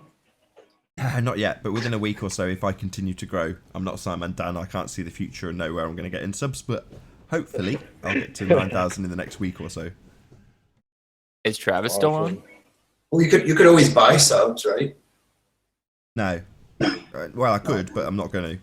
I even encourage people not to subscribe if they've already subscribed. Right? Subscribe if you've not done so already. Mm-hmm. I have a firmament question. You know, we always talk about we're all sort of afraid to say if the firmament, if there is an actual firmament, and by that I mean physical dome. And I get why. Obviously, we don't have definitive proof. We use the gas pressure argument to sort of allude to it. But I guess hypothetically speaking, since this is the after show, you know, one question I have for the panel is if can reason follow this logic, or can logic follow this reason rather? If the Earth is flat, that in some way gives way to the dome being either real or more real. In other words, if the Earth is flat, it was created. So what are the odds that there is a dome and that was also created, right? In other words, it's not as fantastical to believe in the dome if you believe that the Earth is flat, which is in and of itself a fantastical idea. Yeah, I'll say this. The necessary antecedent for gas pressure is a container. So if you want to take that to its next logical step, you're welcome to. Now, I don't necessarily need to make that claim to debunk the assertion of space. However, the logical conclusion would be there's a dome. If you want to assert that, you can, but then somebody can pull you on it and say, what's your proof of it? You don't need to. You don't need to make that assertion. I don't know that there's a dome. There could be something else up there that's causing pressure to have something to press on. I don't know, is the honest answer. But the necessary antecedent is still the same, a container. Well, right. I'm kind of back and forth as to whether, because I don't know, I don't know, maybe it's just me, but the concept of a dome having to be big enough to be, you know, obviously what it would have to be. I mean, to me that's a little crazy. So, but at the same time, it's like it's either that or there's just nowhere that has no air pressure. You know what I mean? Yeah, so can I follow that up with saying the Earth is huge. Yeah. Right? The Earth is huge, and if you're a flat earther, I have to believe that you believe it was created by a higher entity or power or God or whatever. So wait, why if you believe it's flat, does that more or less mean you think there's a creator or not? I said if you believe the Earth is flat, you would also have to believe it was created flat. Well, I don't understand. I don't think for us it's a matter of believing that if it's flat. Right. So okay. Or So I thought you were saying that if you believe it's flat, then that's more reason to think that there's a creator. Yeah, that is what I'm saying. Wait, I mean, Mike, I gotta back up a little. If there's a dome, then there's a radius and there's a dimension of the Earth, which I don't know. And then is the Earth, or are there multiple domes on a really large, maybe, I don't know. But if there's a dome, then there has to be a radius. We don't believe the Earth is flat. We know the Earth is flat. That's a difference, though. There's no, like, for us, there's no question about that. Yeah, but I don't know what that is. Is it a cube? Is the Earth a cube? I don't know. I mean, is it in space? Is there an? I don't know. I have no idea. So I mean, the thing with the dome is then there has to be a radius, and maybe there's multiple. Maybe the Earth is not necessarily, because a dome would be more like a semicircle. For a radius, but it has to go down an entire circle. It has to cover. I mean, a dome covers a fixed thing. You can't have a dome over and what you have an infinite. That would be an infinite. All right. So yeah, I guess you could say. It would be an infinite ceiling. You understand? Like to have a dome, you have to have an edge. Like that's where the end meets the dome starts. What Eric's saying makes a lot of sense. Like everybody assumes that it should be like a dome where it has edges that connect to ground, but it could just be like a barrier you just can't get past. I mean, if it's an infinite plane, then then you by nature you couldn't have a dome. It would have to be something like a ceiling or or something. I don't know. Yeah, this is just more of a sort of a call it a play along sort of discussion, right? So if for those of us who believe the Earth is flat, and I use believe as just a word, I get it. You know the Earth is flat, fine. For those of us who know the Earth is flat, and also believe in that there's a dome, does it lend more credence to the fact that there's a dome if you know the Earth is flat? Because I believe if the Earth is flat, it was created. It had to have been. It's one of the reasons that they're lying to us. Do you want a simple answer, Chris? Yes. The answer is yes. Sorry, the answer is yes to what? Which question? Does it lend more credence to there being a dome when you point out that the necessary antecedent to have gas pressure in the first place is a container? Yes. The answer is yes. Okay. Well, to come to that conclusion, you would first have to throw out the notion of a spinning ball flying through what? The vacuum of space. So, in terms of the way you're trying to connect it, does flat Earth lend credence to dome? Yes, it does. Do I want to make that claim? Absolutely not. I have no idea. So I'm not ever going to make that claim. But if you want to draw that logical conclusion, it is a valid logical conclusion to draw. Yes. Yeah. So I have a follow-up question to that. So Travis, or this is months ago, Travis and I were having a discussion on the show about the Bible and Genesis and the description of the creation of, the basically world and heavens and all that in Genesis chapter 1, right? And he said that everything in there is phenomenological. In other words, or phenomenological, however you say it. In other words, just because it says that the sun and moon travel around us and the earth is stationary. Well, they just sensed that at the time. Therefore, there was really no divine influence in that thought. Then I asked him, this was a few weeks ago in a Skype chat, I asked him, it also says there's a firmament. The firmament is not phenomenological because they didn't know about it. They didn't see it. They couldn't touch it. Right. So if the firmament is real and if it is in the Bible, then does that lend more credence to the Bible having more truth in terms of the creation and some of the stories? No, it's just a book. Yeah, I just feel like someone that has no idea of like religion or concept of it, I mean, it doesn't change that they can still exist and be a normal person. It's just a story that someone started.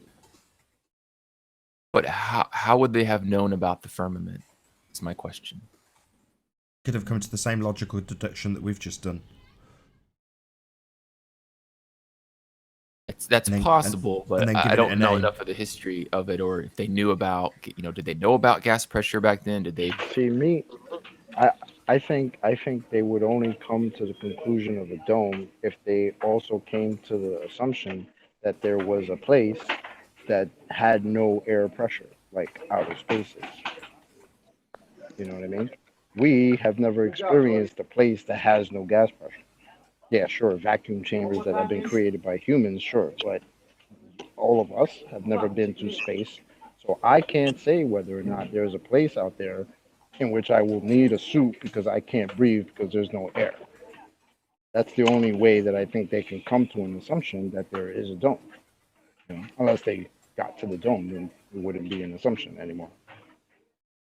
You know what I mean? Like you would only be thinking dome if you're thinking, okay, there's here where there's gas pressure, and then there's up there where there's none. Well, so who would have been the first to assume that out past a certain point there's a vacuum now? You know what I mean? Yeah. Like I don't even know who was the first guy to come up with that. It's just hard to think that they're like literally like in The Simpsons, someone just like lowered a dome down onto where we are, and that's the result of the air we breathe. Like it just like if you go past or you go beyond the dome at sea level, well, is there air still? Do you to use SX's phrase? Do you know the Earth is flat? Whoever that was just talking, I don't know your name. Sorry, Daniel, maybe. Do I know if the Earth is flat or not? Yeah. I'm pretty sure it's flat. Okay, I've so never you seen the curve. so you believe and know in a completely insane, fantastical concept of a flat Earth, but you find it hard to believe that there's a dome. Wait. So just observing your environment and taking it in naturally is one thing, but to believe that there's like a physical dome encapsulating the air that we breathe, that's fantastical.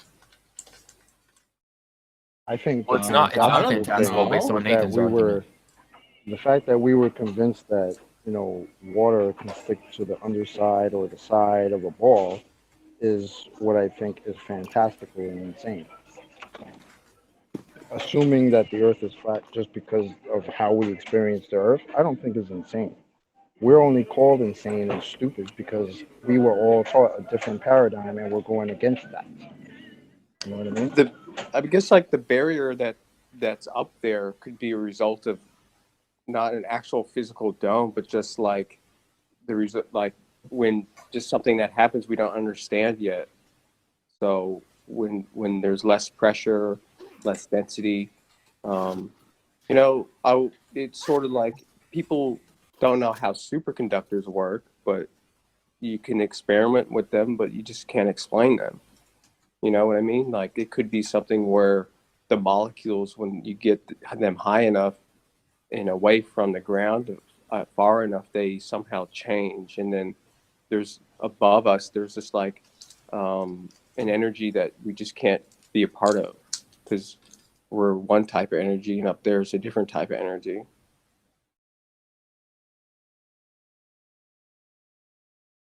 I mean, I don't know. The infinite plane thing I think for me does a little bit more than the dome. Even though, you know, I think the dome is very possible, but I don't know. I just can't imagine a place, you know, that you can go somewhere that's a completely different medium as far as gas pressure. Like, how can we just be able to just travel into a vacuum from where we are now? That's insane to me. Infinite plane doesn't answer gas pressure. No, it doesn't unless there's just gas pressure everywhere. I have a question. Have you Which ever is guys also crazy, sure. have you ever guys heard the word ozone shield? Ozone? Ozone, like Ozone. O-Z-O-N-E. Ozone layer. Yeah. Yeah. Oh, so you guys have. So I have a question. What do they say that is? Well, supposedly that protects us from the harmful evil sun rays and Yeah, but is that a solid or what do they? It's a gas. Ozone is a gas that happens when lightning strikes, and oxygen molecules, instead of being separate, they become, instead of O2 because of the ionization of the lightning, they turn into O3. Yeah, ozone has all kinds of special, interesting properties, including medical applications. It's very interesting stuff. I used to be in that like 10 years ago.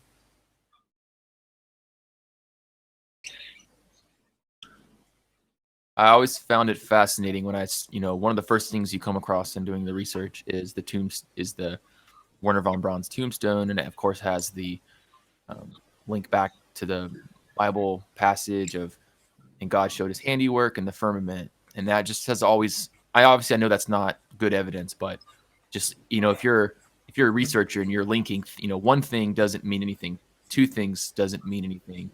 Right, three things. You're starting to see a pattern. 4 or 5. So all these things linked together. And we're seeing a whole lot more than that. So I know what you mean. Yeah.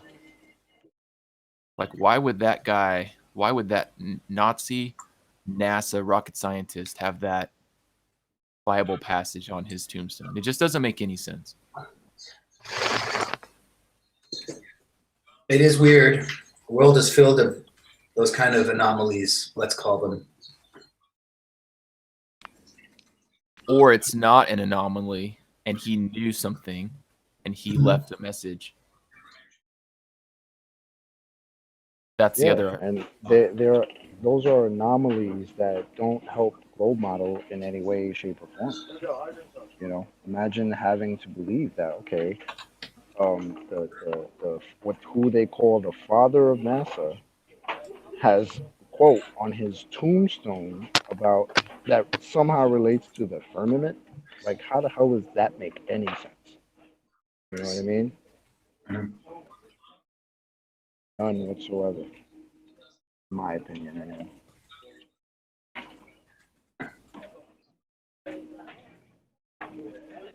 I don't know. I can't. I know it'll piss off some flat earthers, but my feeling is that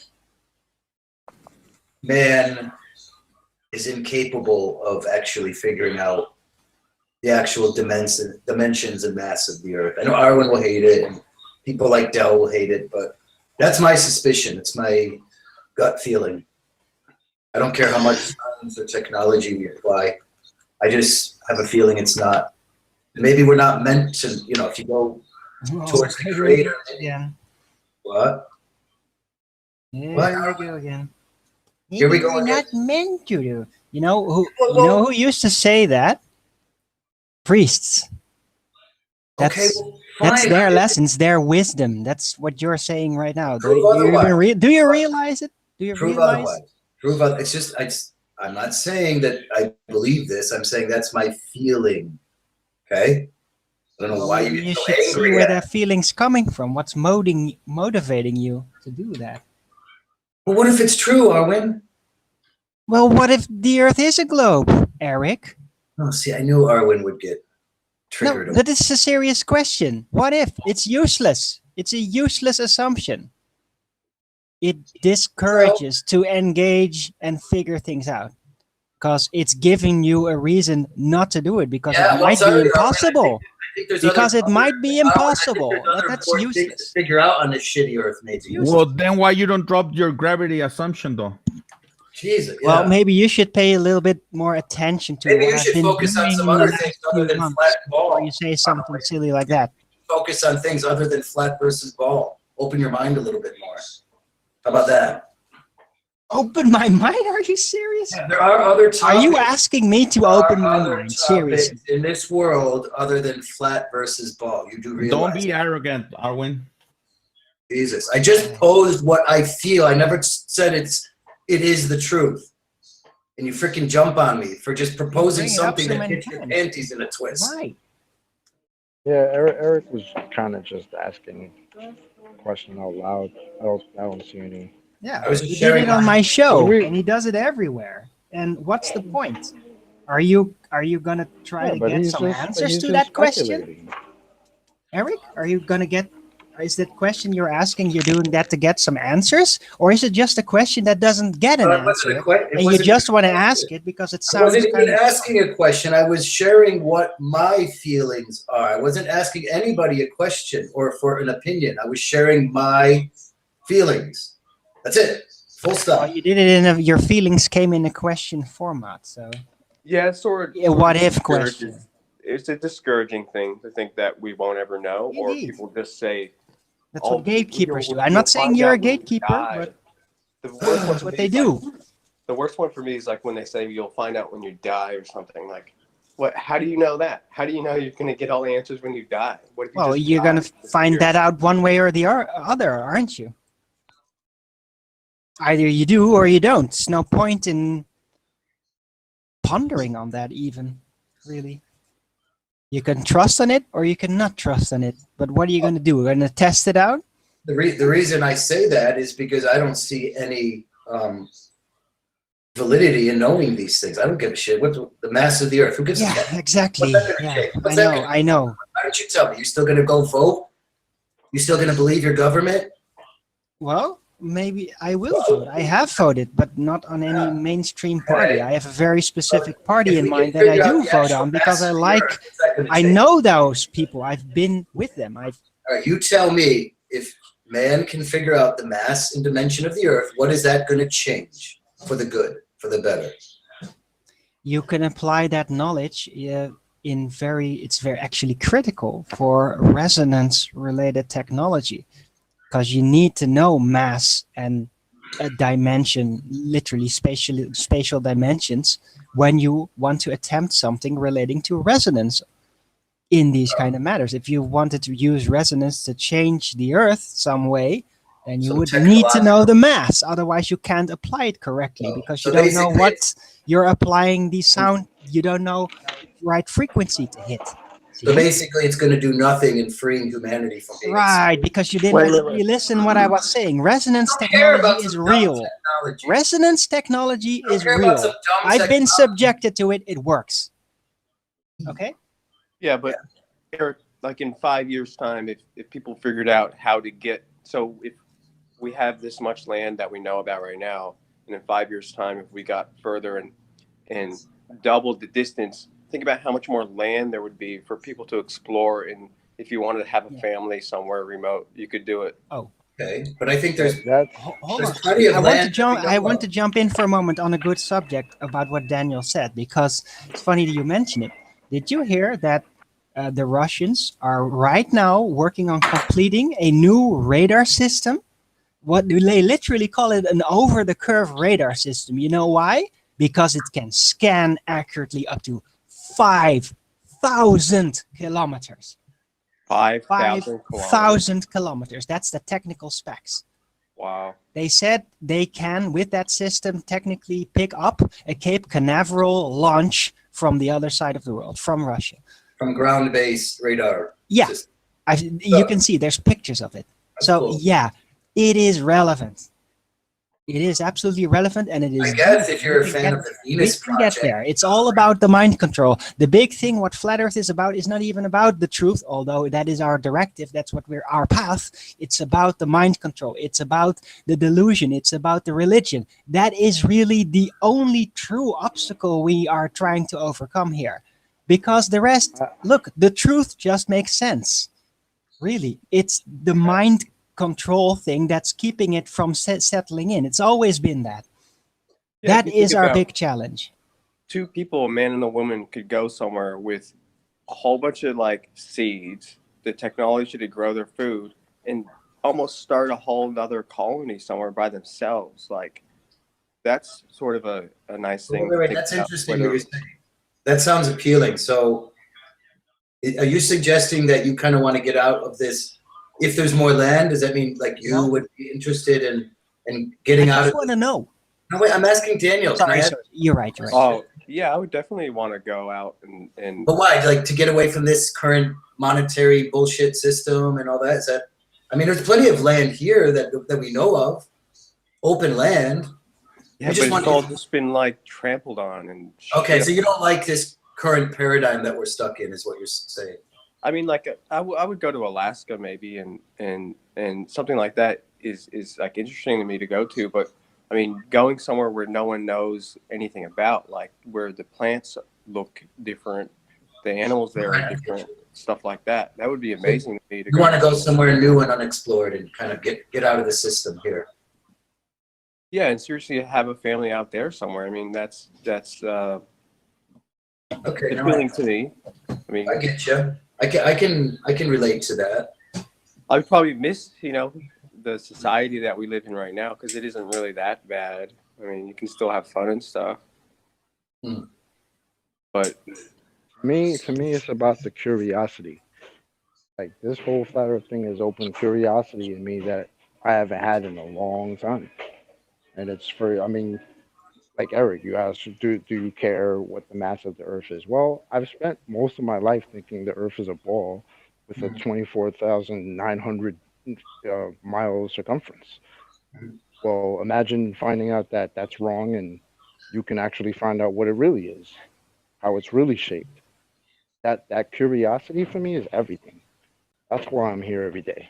Yeah, I mean, if man could actually do that, it was truthful and honest and based in reality, I think that was cool.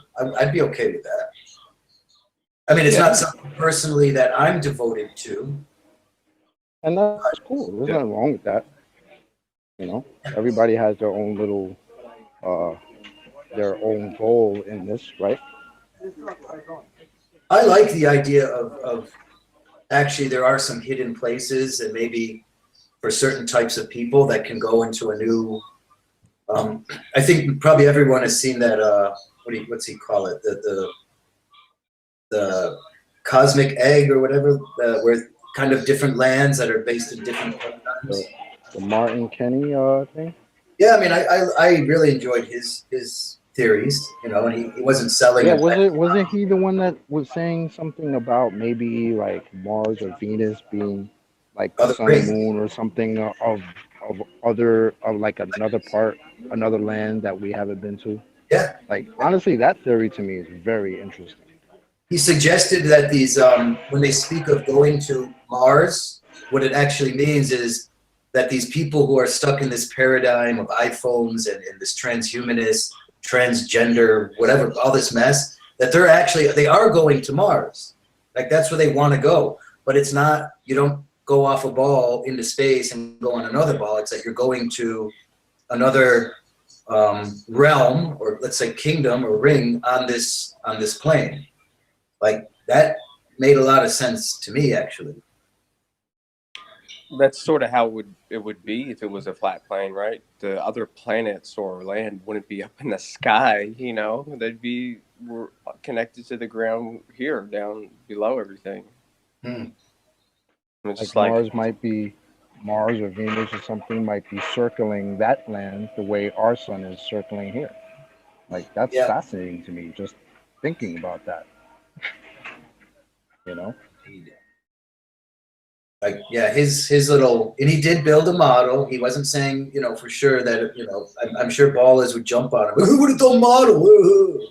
But he did a lot of work in it. And, you know, he made many disclaimers that he's just piecing together lots of, you know, mythos, you know, from Viking to Chinese to Arabic to the Vedic texts. And he's just kind of piecing the congruent pieces together to find the parallels. And I liked it. It was appealing to me. His cosmic egg theory is one of my favorites right now, to be honest. What do you call it? The terror. What do you call that? Even NASA, like the toroid. Is that shape? What's that shape? It's kind of like a donut egg thing. What's the term? Toroid. Toroid. Torsion field. Yeah, there's something about this whole torsion field, and I don't know, man. I think it's somehow connected to like the magnetic field of the Earth, and you know, I don't have, you know, the knowledge of that, but like there's something about all of that. You know? Well, I've kind of gotten to a point where I don't like to call people that just say they're lying, because if you look at that cosmic egg theory, and you listen to the Elon Musk saying, you know, we're going to Mars, you know, that's what we want to do. If you look at this guy's, Martin's model, it's actually, they're not lying. Kenny.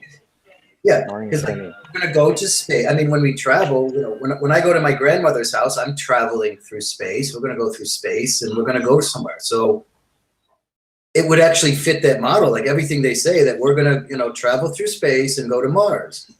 Well, actually, that's true. Sure, if they want to say that traveling through space means is the equivalent of getting in an airplane and flying through air, but to them, we're supposed to believe that traveling through space means traveling through a vacuum. Right. Exactly. That's the problem.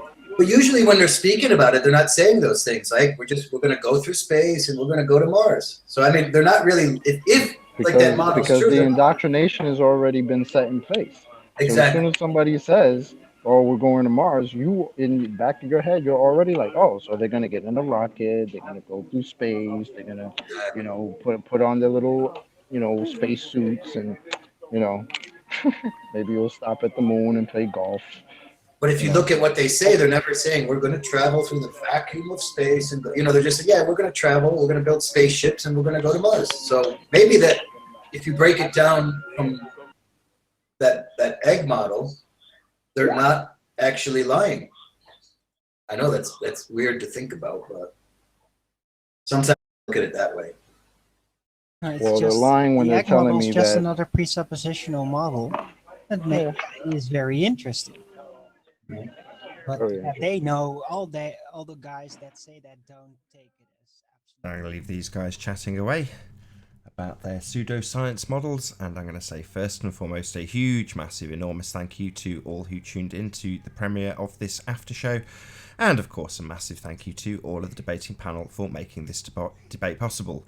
In a little under an hour's time over on my main channel, Nathan Oakley 1980, there will be a live debate starting, so be sure to tune into that. Once again, I've been Nathan Oakley, and I'll see you all in the next video. Oh, what a day! What a lovely day!